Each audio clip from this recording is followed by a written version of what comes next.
सुप्रभात बच्चों, मैं सतीश, हिंदी शिक्षक। प्यारे बच्चों, आज हम पढ़ेंगे कक्षा 10 की हमारी हिंदी की पाठ्य पुस्तक क्षितिज भाग 2।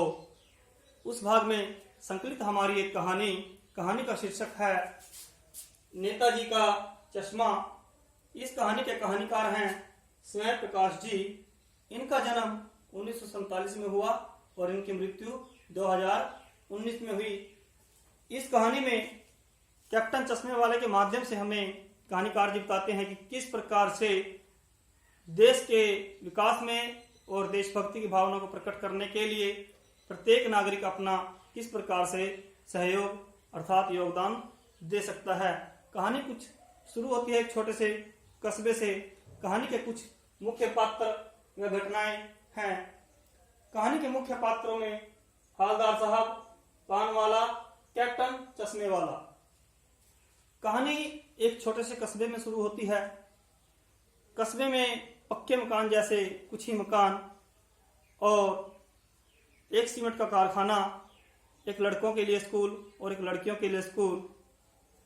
उसी कस्बे में एक छोटी सी नगर पालिका। अब कस्बे में नगर पालिका है तो वह कस्बे के लिए, उस शहर के लिए कोई ना कोई छोटे मोटे काम अवश्य करती होगी। कभी सड़कों का निर्माण करवाना और कभी कबूतरों की छतरियों का निर्माण करवाना। उसी नगर पालिका के कुछ उच्च अधिकारियों ने एक बार शहर में एक मूर्ति का निर्माण करवाया और उसे शहर के मुख्य चौराहे पर उसकी स्थापना कर दी गई। और मूर्ति थी हमारे नेता श्री सुभाष चंद्र बोस जी की। मूर्ति संगमरमर पत्थर की बनाई गई जो कि शहर के चौराहे पर लगाई गई। अब हवलदार साहब हमारे जो पात्र हैं, हवलदार साहब और मूर्ति। हवलदार साहब अपने काम के सिलसिले से हर 15 दिन के बाद उस कस्बे से होकर गुजरते थे। चौराहे पर लगी सुभाष चंद्र बोस जी की मूर्ति को देखते हैं और आश्चर्यचकित होते हैं कि मूर्ति पत्थर की बनाई गई है और उस पर चश्मा रियल में लगाया गया है, वास्तविक लगाया गया है। तो वह यह देखकर हैरान होते हैं। उसके बाद हवलदार साहब का चिंतन, मूर्ति को देखने के बाद हैरानी में वह चिंतन करते हैं कि मूर्ति का आकार महत्वपूर्ण नहीं है, महत्वपूर्ण है तो लोगों की भावना, देश के प्रति, देश के नेताओं के प्रति, देशभक्तों के प्रति उनके मन में श्रद्धा। इस प्रकार की भावना को महत्व देते हुए नेताजी हवलदार साहब चिंतन करते रहते हैं और उस मूर्ति पर हमारे कैप्टन चश्मे वाला हर रोज एक नया चश्मा बदल देता। अगले ही दिन जैसे ही हवलदार साहब उस मूर्ति पर चश्मा बदला हुआ देखते हैं तो उसके मन में कौतुक भरी मुस्कान आती है कि कितना अच्छा विचार है। अब वह बदलते हुए उस चश्मे के विषय में जानने के लिए अधिक जिज्ञासु हो गया और चौराहे पर ही बनी एक पान वाले की दुकान पर जाता है और पान वाले और हवलदार साहब की क्या बातचीत होती है। पान वाले का कुछ वेशभूषा इस प्रकार की थी कि उसकी तोंद निकली हुई और सिर पर उसने कपड़ा बांधे रखा है।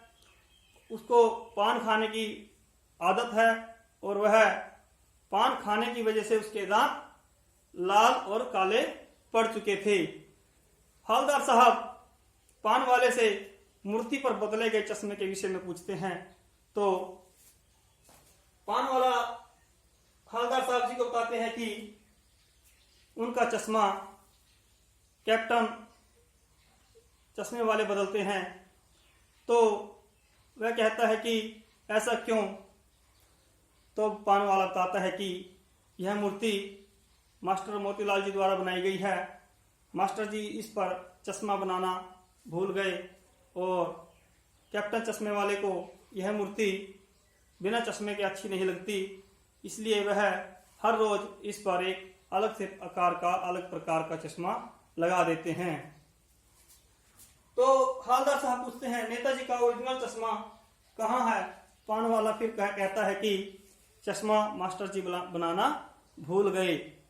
तो उसके बाद हवलदार साहब पूछते हैं क्या कैप्टन नेताजी सुभाष चंद्र बोस का कोई साथी है या उसकी आजाद हिंद फौज में वह कोई उसका सिपाही है। तो पान वाला कहता है कि वह लंगड़ा मरियल बूढ़ा व्यक्ति क्या उसकी सेना में सिपाही होता। इस प्रकार से पान वाले द्वारा कैप्टन का मजाक उड़ाया जाना जो कि हवलदार साहब को अच्छा नहीं लगा। पान वाला तभी कहता है कि आप कैप्टन से ही पूछ लो वो चश्मे क्यों बदलते हैं। तो भी कैप्टन दिखाई देता है और पान वाला उसकी तरफ इशारा कर देता है। जैसे ही हवलदार साहब कैप्टन जी को देखते हैं कि वह मरियल और बूढ़ा व्यक्ति और टांग से लंगड़ा व्यक्ति काले चश्मे लगाए और गांधी टोपी ओढ़े हुए व्यक्ति उसको दिखाई देता है और नेताजी का चश्मा बदल रहा होता है। उसकी तरफ देखकर वह बिना कुछ प्रश्न किए ही अपने काम के सिलसिले से आगे बढ़ जाता है। एक दिन जब मूर्ति पर चश्मा नहीं दिखता तो वह पान वाले से पूछता है कि आज मूर्ति पर चश्मा क्यों नहीं लगाया गया।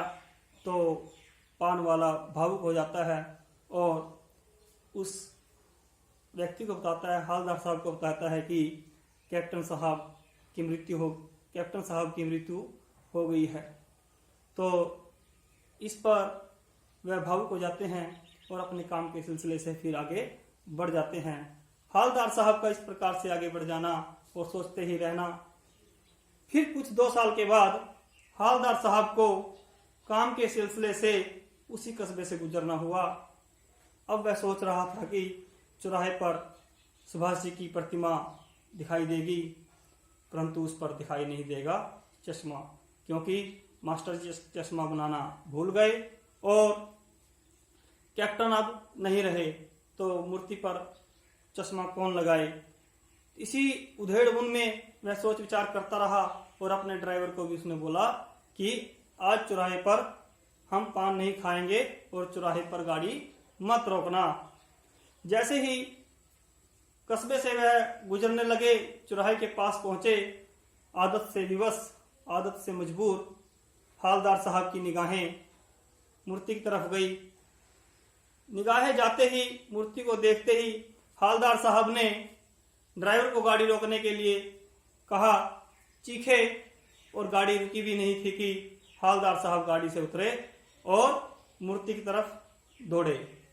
मूर्ति की तरफ दौड़ने के बाद जैसे ही मूर्ति के सामने पहुंचे और सावधान अवस्था में आकर नेताजी की मूर्ति को बड़े ध्यान से देखने लगे, क्योंकि आज नेताजी की मूर्ति पर किसी ने लकड़ी का चश्मा, लकड़ी एक सरकंडे का चश्मा बनाकर नेताजी की मूर्ति पर लगाया हुआ था। इस प्रकार की लोगों की भावना को देखकर हवलदार साहब भावुक हुए और उनकी आंख से आंसू बह निकले। तो इस प्रकार से यह कहानी हमें देश के प्रति, देश के नेताओं के प्रति, देशभक्तों के प्रति, उनके विचारों के प्रति, हमारे मन में उनकी भावनाओं के प्रति हमें जागृत करती है। मैं कक्षा 10 के विद्यार्थियों से यह आग्रह करता हूं कि इस कहानी को पुनः ध्यान से सुने, समझें और अपने देश हित के लिए कुछ न कुछ कार्य अवश्य करें। धन्यवाद बच्चों।